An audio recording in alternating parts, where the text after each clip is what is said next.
A corrosão é um processo que converte um metal em uma forma quimicamente mais estável, como seu óxido, hidróxido ou sulfeto, por exemplo. É a destruição gradual de materiais, geralmente um metal, por uma reação química ou eletroquímica no ambiente que está situado.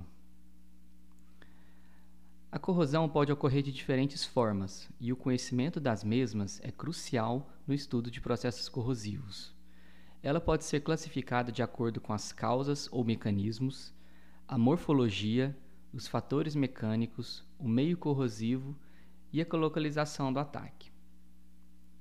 Os mecanismos conhecidos são vários, dentre eles a aeração diferencial, o mecanismo eletrolítico, que ocorre através da corrente de fuga, mecanismo galvânico, o mecanismo associado às solicitações mecânicas, a corrosão em torno de cordão de solda, corrosão seletiva e o empolamento ou fragilização por hidrogênio.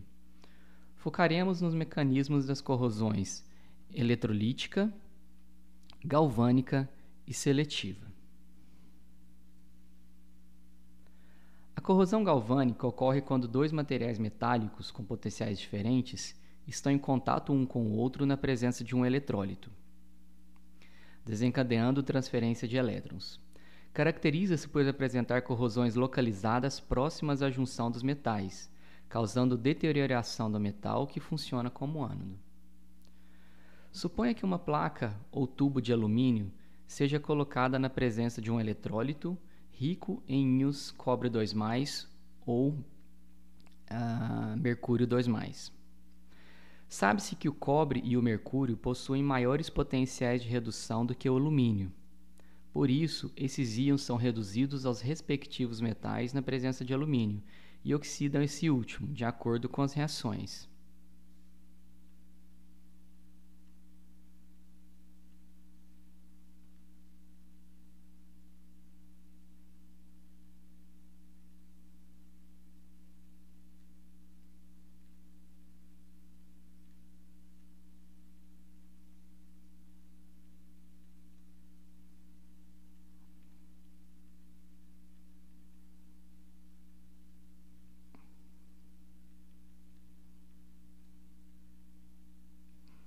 Então, esse por caso do cobre. No caso do mercúrio,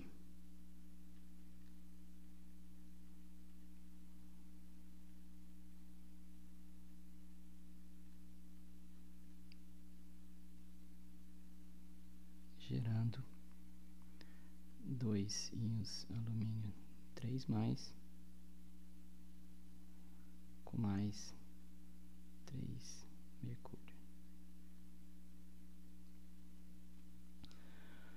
O metal formado, seja cobre ou mercúrio, se deposita sobre a superfície do alumínio e cria uma série de micropilhas galvânicas, nas quais o alumínio funciona como ânodo, sofrendo corrosão localizada acentuada. Esse tipo de situação pode ocorrer, por exemplo, em trocadores de calor com feixe de tubos de alumínio. A presença de pequenas concentrações de íons Cu2+ na água de refrigeração pode ocasionar, em pouco tempo, perfurações nos tubos. Em caldeiras, se a água de alimentação carregar íons Cu2+, pode ocorrer deposição de óxido de cobre dentro dos tubos de ácido carbono, o que gera uma pilha entre o cobre e o ferro. A corrosão galvânica também ocorre em tanques de aço carbono alimentados por tubulações de um material mais catódico, como o cobre. A ação corrosiva ou erosiva do fluxo de água dentro do tubo de cobre pode carrear íons Cu2+ para dentro do tanque. É por isso que deve-se evitar que um fluido circule por um material catódico antes de circular por um anódico. Nesse primeiro esquema, ele mostra um trecho de tubo de cobre seguido de um trecho de tubo de aço, unidos por uma flange. Nesse caso, o atrito do fluido pode carregar partículas de cobre,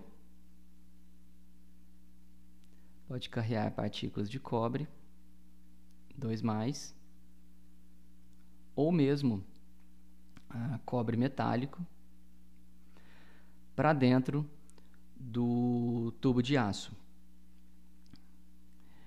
As partículas de cobre depositadas aqui no tubo de aço podem gerar micropilhas, micropilhas e levar à corrosão. Os íons CO2+ geram uma pilha com ferro da seguinte forma.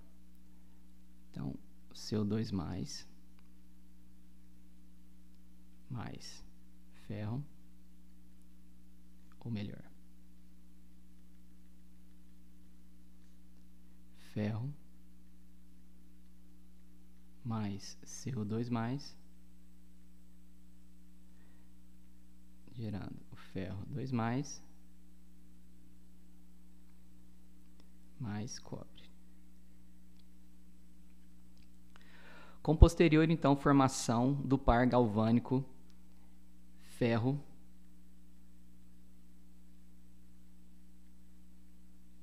ferro-cobre, dando continuidade, então, ao processo corrosivo, podendo gerar perfurações no tubo do aço. Nesse segundo esquema, se houver carreamento de ferro ou então íon ferro 2+, para dentro do tubo de cobre, as partículas de ferro se depositarão na superfície interna do tubo de cobre. Vai haver também formação do par galvânico, mas a corrosão se dará apenas nas partículas de ferro e não no tubo de cobre, evitando então a corrosão do tubo de cobre, do tubo na sequência, como ocorreu aqui anteriormente no primeiro esquema. Se não for possível inverter as tubulações, como mostrado, ou seja, colocar o tubo de aço previamente ao tubo de cobre, pode-se separar o equipamento ajusante da tubulação por uma flange. Então, nesse caso, se não for possível tirar esse tubo daqui e colocar aqui o tubo de cobre ser colocado posteriormente, pode-se, por exemplo, colocar uma outra flange nesse local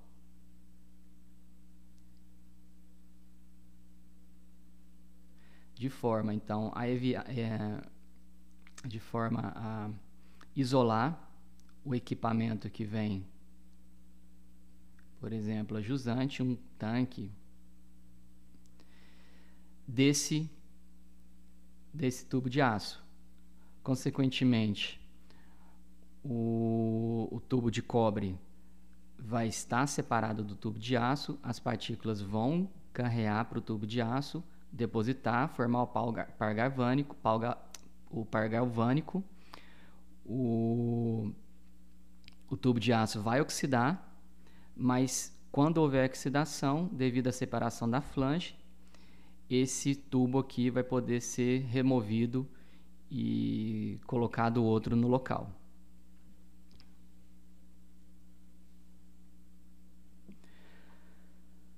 Uma variável muito importante no mecanismo de corrosão galvânica é a razão entre a área catódica e a área anódica do par galvânico. É fundamental manter essa razão, ou seja, a razão área catódica, área anódica, a menor possível. Caso contrário, ou seja, se a área anódica for menor do que a área catódica, haverá aumento da densidade de corrente elétrica no ânodo, e a corrosão será cada vez mais intensa. Por isso, quando necessário, é mais indicado o uso de parafusos e rebites de material catódico em uma estrutura que seja anódica. Por exemplo, se forem utilizados rebites de zinco para juntar placas de um material mais catódico, como aço, os rebites vão oxidar facilmente e em pouco tempo vão se romper. Por outro lado, ao combinar uma placa de zinco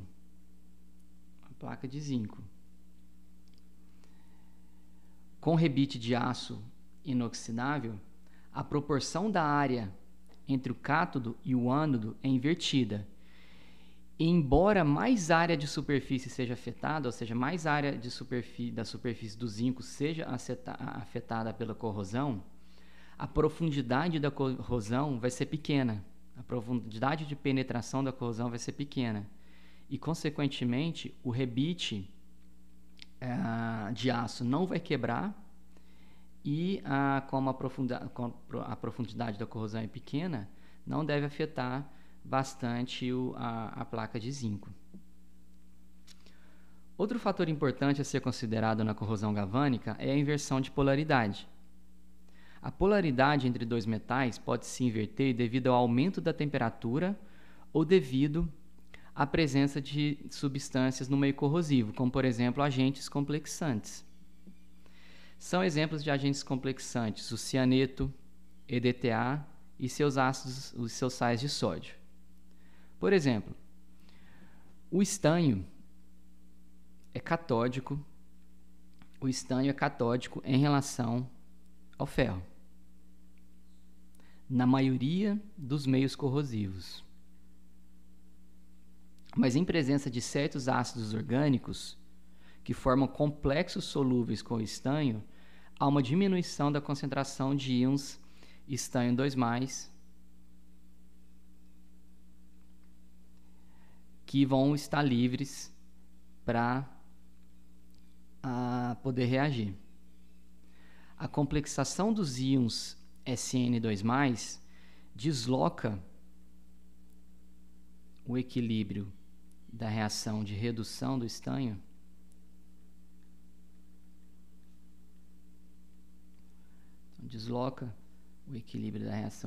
redução do estanho no sentido de formar mais íons, já que a concentração desse íon está diminuindo.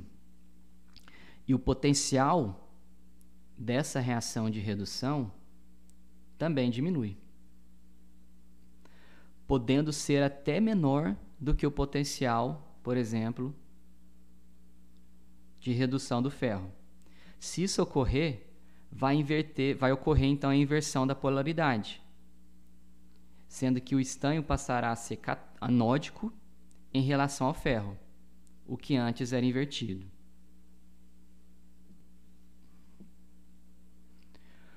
O alumínio é anódico em relação ao ferro.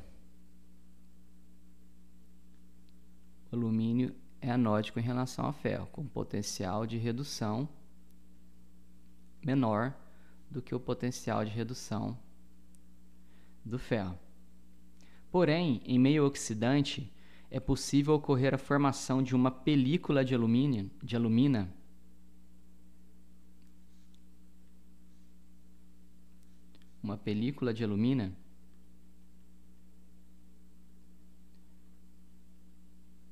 Al2O3 sobre o ferro, sobre o alumínio, passivando então essa placa, passivando o metal.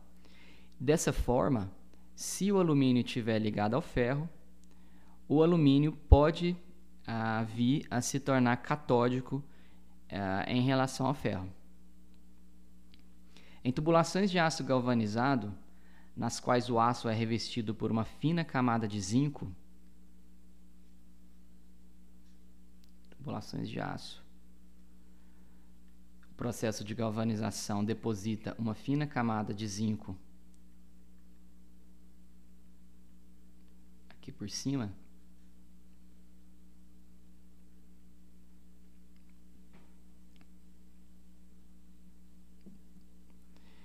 o zinco protege o ferro contido na liga do aço, protege o ferro contra a corrosão, pois é anódico em relação ao mesmo. Porém, em temperaturas acima de 60 graus, a polaridade entre os dois metais, ou seja, o zinco e o ferro, pode se inverter. E o zinco se torna catódico em relação ao ferro. Ou seja, a ação do zinco, então, de proteção do ferro, pois o mesmo tem o potencial de oxidação maior do que ele, pode se inverter. E aí o zinco perde a função dele aqui de proteção do ferro. Alguns mecanismos complexos explicam esse tipo de situação, ou seja, por que quando atinge a temperatura de 60 graus, o par galvânico, o mecanismo do par galvânico vai se inverter, mas que não vão ser abordados aqui nessa aula.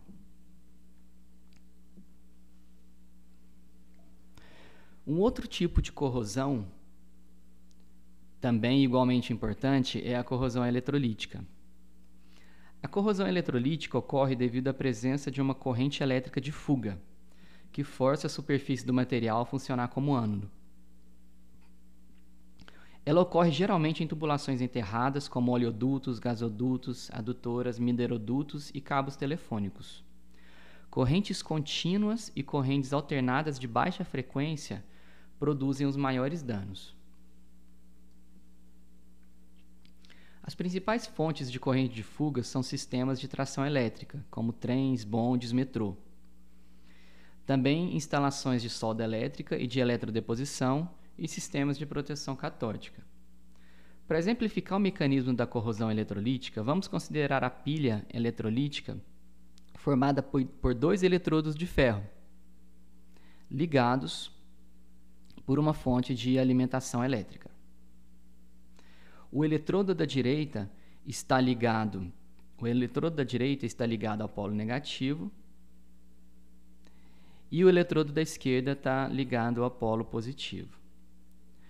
Ao ligar a fonte de alimentação, o metal da esquerda, ou seja, o ânodo, já que ele está ligado ao polo positivo, se oxida a ferro 2+.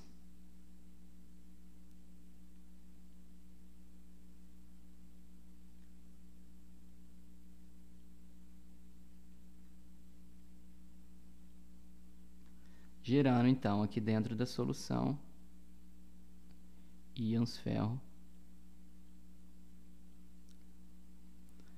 2+. Em volta do ânodo, vai haver formação de um precipitado azul, porque dentro dessa solução, nós inicialmente colocamos a solução de ferro e cianeto de potássio. E aí, esses íons ferro 2+, como já se sabe, vão reagir com os íons ferro e cianeto, para formar 3 ferro 2+, mais 2 íons do ferro e cianeto,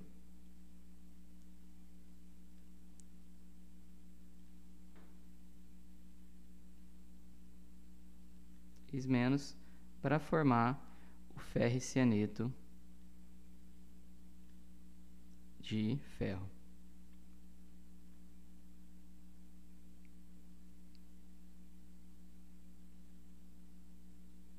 Para formar o ferro e cianeto de ferro, que é essa molécula aqui. Como se sabe, essa aqui é uma molécula, essa aqui é uma substância que tem uma cor azul profundo. Então, em volta aqui do eletrodo de ferro, vai ocorrer então vai ter a ocorrência desse precipitado azul. Esse ânodo, fazendo então a relação com a corrente de fuga, o ânodo vai representar a região do material onde a corrente de fuga está saindo do mesmo. Por exemplo, uma tubulação enterrada e se dirigindo então ao eletrólito. O eletrodo da direita recebe a corrente de elétrons. Nesse caso, ele vai representar o ponto do material que está recebendo a corrente de fuga e está funcionando, então, consequentemente, como o cátodo. Aqui, no eletrodo da direita, vão ocorrer as seguintes reações. Água mais meio de oxigênio mais 2 elétrons, gerando 4 íons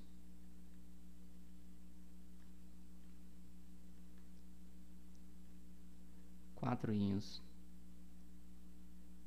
OH-, no caso de um ambiente aerado, e 2 moléculas de água mais 2 elétrons, gerando hidrogênio mais OH- no caso de um ambiente não aerado. Devido à formação da hidroxila, então a região próxima ao ânodo, devido à ação do indicador fenolftaleína, vai ficar rosada.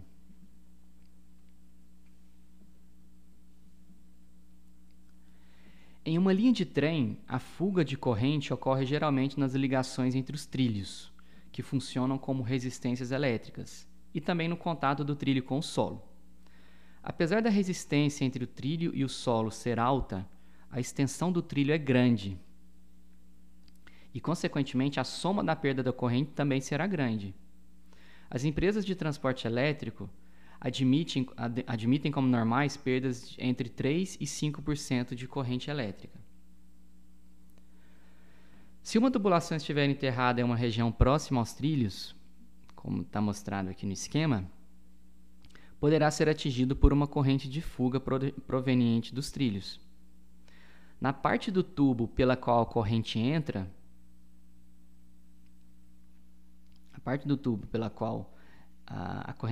conforme demonstrado lá na pilha de ferro, no slide anterior, desenvolve-se então uma região catódica, que está recebendo então a corrente. Na parte onde a corrente abandona o tubo, desenvolve-se uma região anódica. Essa parte específica aqui vai sofrer com os efeitos da corrosão eletrolítica. Nessa figura, então, os pontos A, que estão situados aqui no trilho, e a linha, que está situado aqui na tubulação, são anódicos, porque eles estão perdendo a corrente elétrica. Enquanto que os pontos C, situado no tubo, e C', situado no trilho, são catódicos, porque estão recebendo a corrente elétrica. Então, esse ponto dos trilhos e esse ponto da tubulação vai se oxidar. A oxidação do trilho pode ser, não necessariamente vai ser tão danosa ao trilho, porém na tubulação pode formar furos e rompê-la.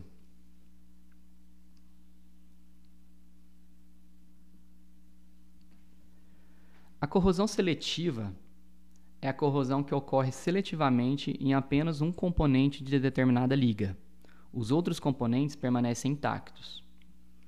Ela ocorre com maior frequência no ferro fundido, que são ligas de ferro, carbono e silício. Então, no ferro fundido. E também nos latões, que são ligas de cobre e zinco. Existem 2 tipos predominantes de corrosão seletiva, que é a corrosão grafítica e a dezincificação. A corrosão grafítica é a corrosão que ocorre no ferro fundido cinzento em temperatura ambiente. Devido a uma heterogeneidade na superfície do material, o ferro fundido é oxidado. O ferro fundido é oxidado pelo ar, e a estrutura do carbono grafite permanece intacta, pois é um material inerte. Forma-se então uma pilha entre o ferro, representado aqui na região marrom, e o grafite.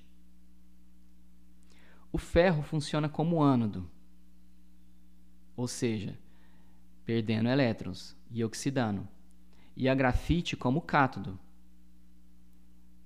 a grafite se transformando como cátodo num eletrodo que é de oxigênio, conforme as reações.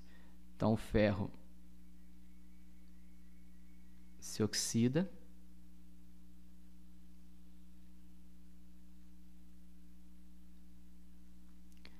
ferro se oxida, consequentemente ele é um ánodo.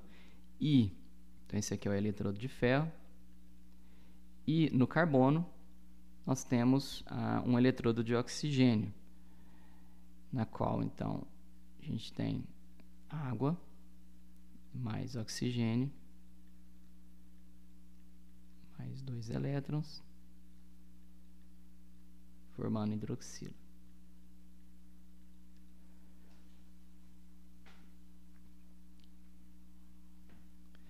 Então, na medida que o tempo passa, o ferro se oxida, ele se torna um ferro poroso, ele pode ser carreado aqui, e a tubulação, o que vai ficando na tubulação é um remanescente de grafite, ou seja, carbono, que tem é facilmente identificado porque ele tem essa cor mais escura e tem a propriedade também de riscar superfícies. Ela é observada, então, em tubos de ferro fundido velhos, como que está representado aqui. E esse ferro sendo, então, convertido em produto de corrosão, vai ser, como eu disse, lixiviado, restando, então, a grafite aqui intacta. Ao contrário do ferro fundido cinzento, no qual o carbono está livre, né, a maior parte do carbono está livre, o ferro fundido branco possui carbono na forma de carbeto de ferro, também chamado de cementita.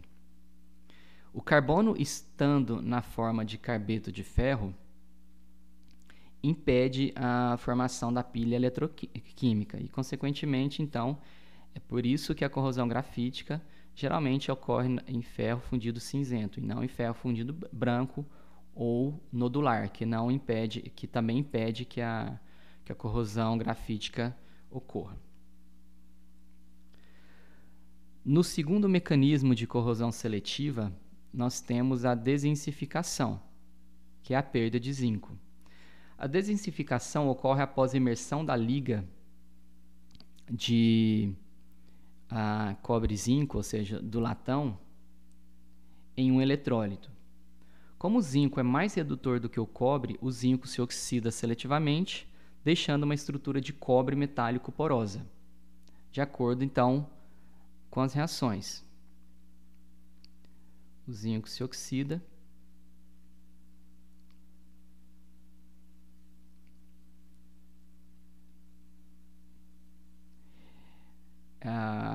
Ele, consequentemente, vai ser a área anódica, enquanto que no cobre, que vai ser a área catódica, ele vai funcionar como um eletrodo de oxigênio, convertendo a água, então, mais meio O2 mais 2 elétrons em 4 hidroxilas. Isso aqui, então, acontecendo no zinco e isso aqui ocorrendo no cobre.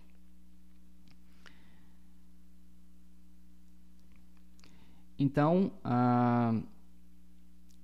nessa figura é possível ver a tubulação de latão com a cor característica dela cromada, e aqui nessa parte, a jusante da tubulação, a gente tem a formação de uma camada de óxido de zinco, mostrada aqui pela cor branca,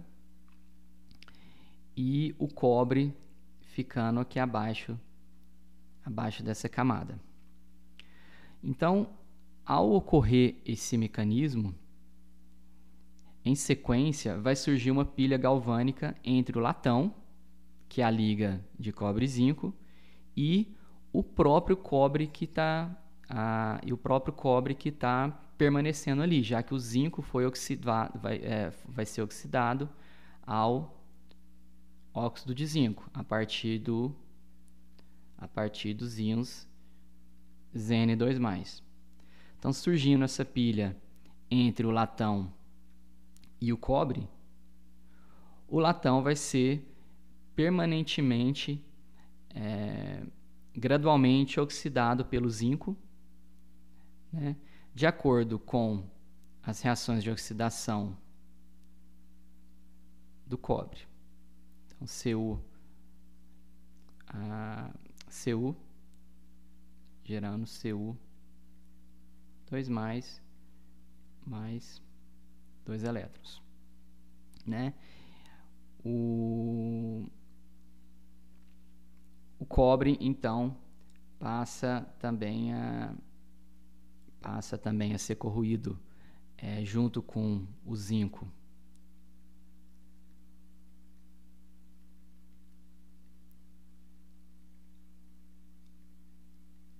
Já que os dois metais aqui fazem parte do latão, da liga de cobre e zinco, né? Então, essa aqui, o latão, passa a ser o ânodo, enquanto que o cobre, que ele está sozinho após a